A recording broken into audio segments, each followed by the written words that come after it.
చూడండి, ఇప్పుడు ఈరోజు జరిగిన ఈ ఫంక్షన్ ఆర్టిస్టులు, ముఖ్యంగా ఆర్టిస్టులు ఏంటంటే ఇవి చాలా ముఖ్యంగా వినాలి.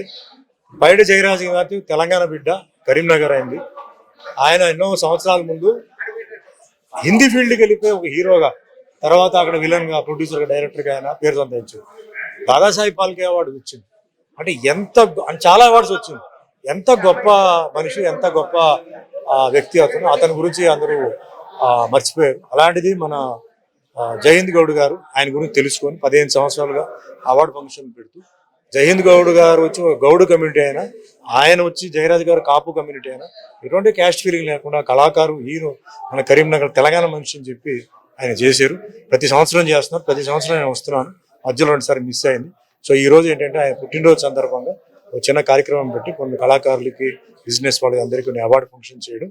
అటు ముఖ్యంగా ఇదేంటంటే ప్రతి ఒక్కరికి తెలియాలి, జయరాజ్ గారి గురించి తెలియాలని చెప్పేసి ఈ ప్రోగ్రాం పెట్టి ఆయన గొప్పతనం గురించి, హిందీ ఫీల్డ్లో పోయి సంపాదించుకోవడం, పేరు సంపాదించుకోవడం అది ఈజీ కాదు. మామూలుగా సంపాదించుకోవడం చాలా కష్టం, అంటే హిందీ ఫీల్డ్ సంపాదించుకోవడం చాలా కష్టం. సో ఆ విషయం తెలియాలని ఒక మంచి మనసుతో ఆయన చేశారు. అందరూ వచ్చారు. ఈ ప్రోగ్రామ్ సక్సెస్. ఇది జరుగుతూనే ఉన్నాయండి. ఇది ఇప్పుడు చూడండి, సెన్సస్ తీసుకోవాలి, ఇది ఎప్పటి నుంచో జరుగుతుంది, అన్ని ప్లేస్లో జరుగుతున్నాయి. ఇలా జరుగుతూనే ఉండాలి. ఉంటేనే ప్రెషర్ వస్తేనే ఇది జరుగుతాయి. సో ఇది ఏదో ఒకటి జరిగి ప్రతి బీసీ కమ్యూనిటీలో ఉంటే వాళ్ళకి న్యాయం జరగాలి. ఎందుకంటే బీసీ కమ్యూనిటీ పెద్ద కమ్యూనిటీ, చాలా దాంట్లో ఉన్నాయి. సో అందరికీ న్యాయం జరగాలి. ముఖ్యంగా ఇప్పుడు గౌడ్స్ కమ్యూనిటీ తీసుకుంటే, తెలంగాణలో తీసుకుంటే, ఈ ఏజెన్సీ ప్రాంతాల్లో ఉంటున్న వాళ్ళకి అక్కడ అన్యాయం జరుగుతుంది. అక్కడ ఏంటంటే అక్కడ ఎస్టీ వాళ్ళు ఏంటంటే వాళ్ళు మెయిన్గా ఈ వాళ్ళ వృత్తిని, అంటే ఏదో గీత కార్మికులు ఉన్నారో అది వాళ్ళకి వెళ్ళింది. కానీ ఇది ఆర్డర్ పాస్ అయి ఉంది, ఆర్టికల్ అన్నీ ఉన్నాయి, కానీ మూవ్మెంట్ జరగట్లేదు.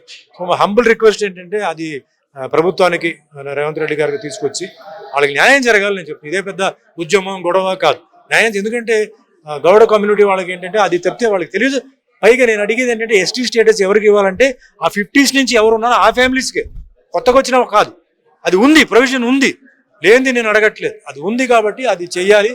అలాగే బీసీ కమ్యూనిటీలో చాలా ఉన్నాయి, అన్నిటికీ న్యాయం జరగాలి. ప్రధానమంత్రి మోడీ గారు ఒక బీసీ, సో ఆయన కూడా ఈ విషయంలో జోక్యం చేసుకొని, ఎన్నో అన్యాయాలు జరుగుతున్నాయి, బట్ బీసీ కమ్యూనిటీ అన్యాయం జరుగుతుంది కాబట్టి న్యాయం జరగాలి, మంచిగా జరగాలని నా విజ్ఞప్తి. బీసీ సంఘాలు ఏమంటున్నారంటే, ఇండియా వైగా చూసుకున్న, తెలంగాణ వైగా చూసుకున్న 60% మంది బీసీ జనాభా ఎక్కువగా ఉన్నారు.